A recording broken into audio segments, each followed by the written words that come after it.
31st आणि नववर्षाचं स्वागताचे वेध सर्वांनाच लागलेत।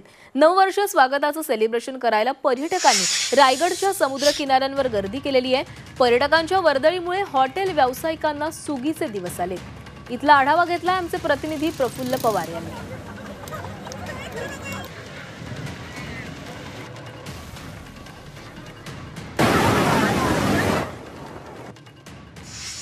आता आपण आहोत अलिबाग जवळच्या नागाव समुद्रकिनारी आणि या ठिकाणी आपण पाहतोय पर्यटकांनी मोठी गर्दी केलेली आहे। सुट्यांचे दिवस आहेत त्यामुळे बच्चे कंपनी सुद्धा मोठ्या प्रमाणात या ठिकाणी आलेली आहे।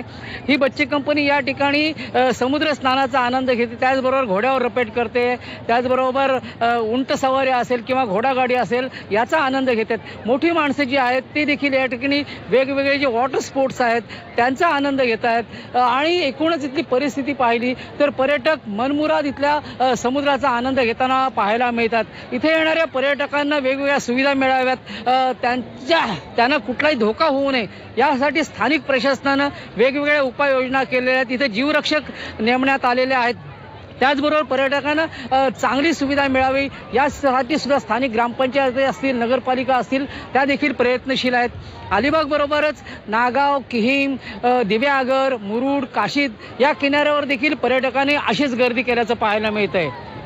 एकूणच ह्या सगळ्या भागातले ज्या हॉटेल्स आहेत, लॉजेस आहेत ते 31 डिसेंबरपर्यंत फुल झालेले आहेत आणि पर्यटकांची ही गर्दी जी आहे ती नवीन वर्षाचं स्वागत होईपर्यंत अशीच कायम राहणार आहे। प्रफुल्ल पवार, झी 24 तास, रायगड।